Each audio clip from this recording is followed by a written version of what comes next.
What's up, guys? You know who it is. Midwest 2 Review here back again. Well, I am in the shop tonight. I have a new project that I'm working on. I bought a 2500 Chevy pickup truck, and I'm in the process of fixing it. It's out there in the yard, and but that's not what today's video is about. I sold pretty much all of my Snap-on ratchets. As you may know, a lot of you have purchased ratchets from me, and I sold a lot of them. Pretty much everything that I had, and the people who know my channel and been following me for a while probably have thought to themselves, man, I can't believe he did that, because at one point in time I referred to myself as the Snap-on Ratchet King, and that's because at one point in time I had over 300 Snap-on ratchets.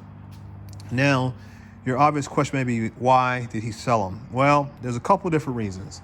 Number one, I've got multiple projects going on in my shop right now, and I don't make a whole lot of money from YouTube, and I try to utilize the money that I make from YouTube to cover the cost of some of my bills that I do, which is, I can make, if I worked really hard, I could probably make, I don't know, 200 to 250 per month off of YouTube. Nothing spectacular, but still decent money for putting out content that you guys hopefully enjoy. But the reason why I sold my ratchets was, number one, to cover the cost of some of the bills like engines and transmissions and things of that nature, but also because I don't use all of my Snap-on ratchets. So here is what I got remaining. I think this is pretty much everything with the exception of what I carry on my truck. But I've got a 1/2-inch drive here, ratchet here. I kept this one here because it is a locking flex head. It is the push button style, and I do enjoy those types of ratchets. I also got this case here, original Snap-on box, and it's got some 1/4-inch drive stuff in it, 1/4-inch drive ratchets, extensions, and a nice socket set. So that's pretty comprehensive. And then I've got different 1/4-inch drive ratchets. Some of them are traditional, 1/4-inch anvil. Some of them are the bit driver style. Some of them are push buttons, of course. Like I said, I like that style.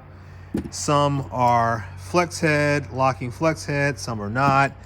I even kept one of these, which is the 1/4-inch drive, and a 3/8 drive anvil and a 1/4-inch drive body. Those are really, really handy, especially when you're working in hard to reach spaces and you need to be able to get a 3/8 drive socket in there. Typically, you're not trying to put a lot of torque. You're either trying to finish removing a bolt or a nut, or you're trying to get one started, and these help really well with that. So low torque is the name of the game for that. I've got a couple round head ratchets, which I like the design of it, and you don't see very many people at all with these style of ratchets, especially using on a day-to-day basis. And then I got a couple locking flex or articulating head style, and just stuff like that. And I've got this really low profile. This one I put a bit driver end on it. You can pop that out and put a traditional low profile 1/4-inch drive socket on there, or use it as, once again, a bit driver. And I do have the Blue Point stubby hex sockets for that.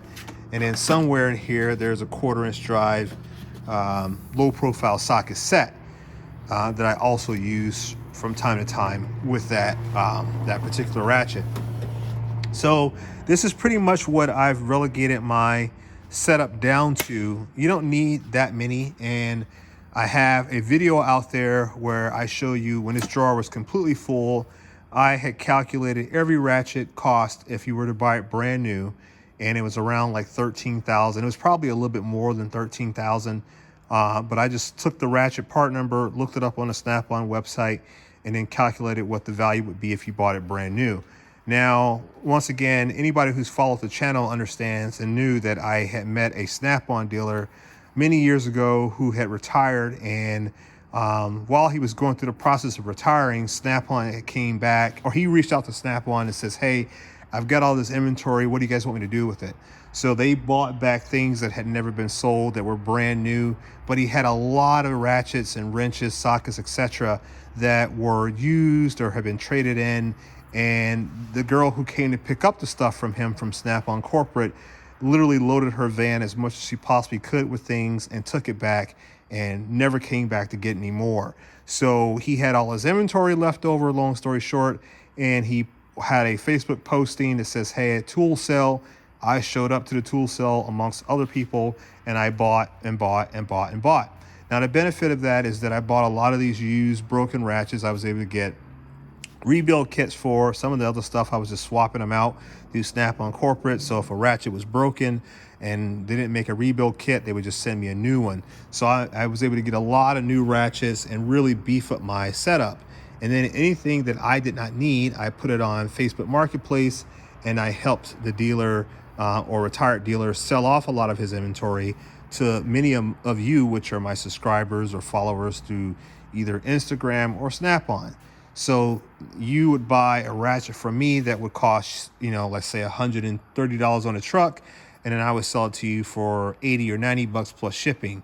So you were making, buying what you want for cheap, and he was making a little bit of money aside from that, and everybody was happy. So after dwindling down from 300 plus to 200 to 100, I said, you know what? I got all this inventory. I'm never going to use it all. And I decided to go ahead and start selling things off, and it paid for my transmission. It paid for my my engines. It paid for wiring harnesses. It paid for tools. It paid for all kinds of different things that I needed to get my truck bills done, and it worked out really nicely.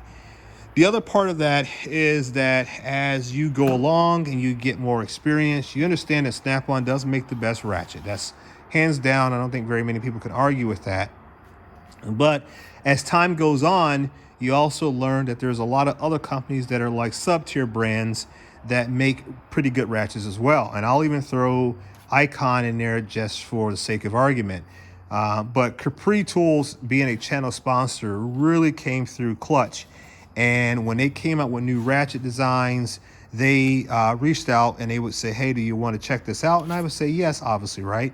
I get a lot of ratchets, and I use them and abuse them, and then I will let people know what I thought about them. So here in the frame here, you see is this one set, which is the most recent set that I got, which was their 1/2 inch, 3/8, and 1/4 inch drive, non-locking flex head. Or actually, these are locking, so they are locking. I'm sorry, push button style. And I got these ratchets, I don't know, 6, 8, 9 months ago, and I've been using them pretty extensively for stuff in and around the shop. Haven't had any issues with it. Well, I haven't had any issues with the 3/8 drive or the 1/2 inch drive. I did have the 1/4 inch drive slip on me one time, but I quickly realized that the bolt that I was trying to break free was tighter than what a 1/4 inch drive could possibly break free. And I think 1/4 inch drives are typically rated for up to about 55 or 50 foot-pounds of torque. And I was well over that with that particular bolt or nut. I also have the standard non-locking flex head versions here, and the same 3/8, 1/4 inch, and 1/2 inch drive. Once again, I've had no issues. Shout out to Justin Dao. I don't know if you guys know Justin Dao, but he was a YouTuber that many of us know who have been around for a long time. I've been on YouTube since 2011, so I've been on quite a number of years. And I met Justin Dao many years ago, and that's back when they had like the big 5 or 4 or whatever the hell they call themselves, where it was like Justin Dao, what's the other guy's name? I can't think of all the guys' name, but I can't think of all their names, but anyway, they kind of helped me get started. And I just want to say, it sucks to hear about what happened with Justin Dao and his passing. And he was a good guy. He went through a lot, ups and downs. He was very transparent about what he was going through to an extent to his audience, without having people, beat him up over things, but he was real, and he talked about, the ups and downs of being an automotive technician, working for independents, working for big dealerships, making mistakes, learning along the way, and just going through life. So just a shout out to Justin Dao and his family and everybody who supported him. Yeah, man, it's a tough thing, and I feel really bad. And I know that like people like Power Stroke Jude and Clay Coon, who were really close to him, even more so than I was, were really hurt when they heard about his passing. And I just want to just convey my condolences to his family and his kids, especially his kids. And man, I wish that we could have all got our hands around him and talked to him, and just kind of been a little bit better of a friend that we probably were.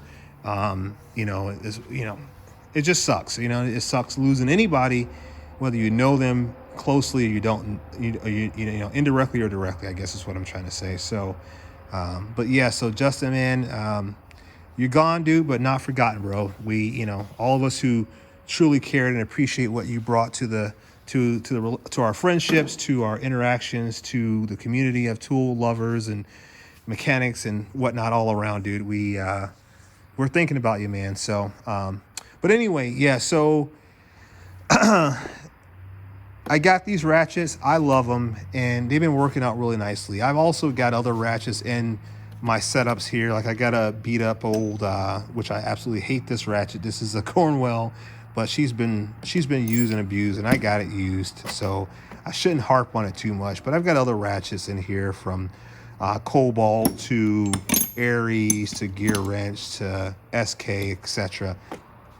And it all works. And I guess the point of the videos is to simply say, I always talked about my videos about buying tools that you knew that in a time of need, whether you were facing some financial turmoil or wanted to, start another chapter in your life and you wanted to liquidate some things to kind of help that transition, having good tools that work really well that people know and respect is a great thing, because I was able to liquidate what I had and really get myself in a position financially that allowed me to kind of take on some other opportunities and try out some other things. And if I had really cheap tools, that probably wouldn't have been possible, because who's going to buy an Icon ratchet having known the quality that you can expect on some brands?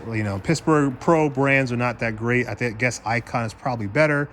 But when you know about specific brands, you know what to stay away from and what you can trust. Now, that being said, going back to Capri Tools, I've got a lot of trust in Capri Tools, and I want to be 100% honest when I say this, is that it has zero to do with the fact that they send me tools to try out and use.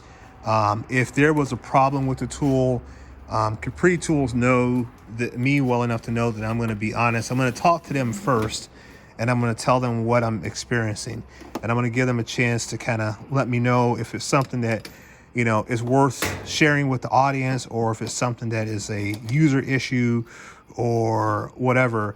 And then if I feel that it is something that the public should know, I'll let you know. I can't account for people using tools incorrectly.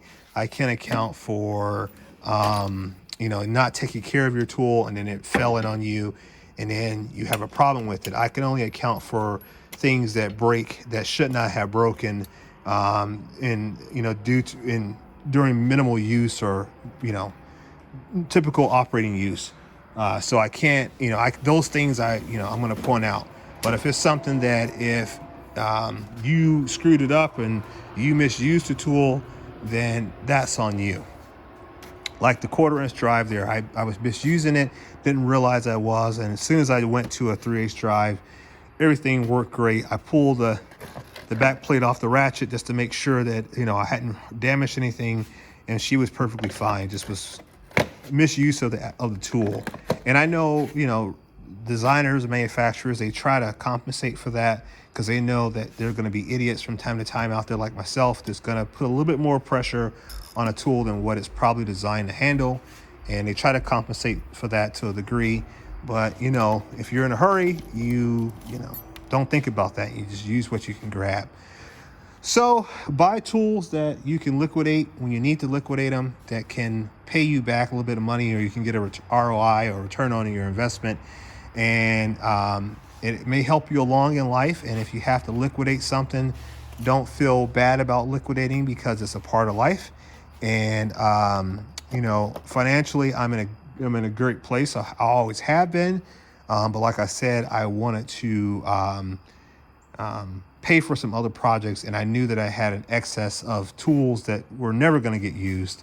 And me telling myself that, oh, I'll pass it down to my boys and they'll use it, didn't really make a whole lot of sense, because once again, if you got 200 tools, 200 of any one thing, I only have 2 boys.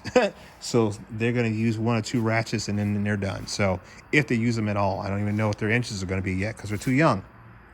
But yeah, that's pretty much the purpose of this video, just to let you guys know I sold off all my Snap-on stuff for the most part, all my Snap-on ratchets, that is. I still have all of my sockets. I still have this massive socket jar here.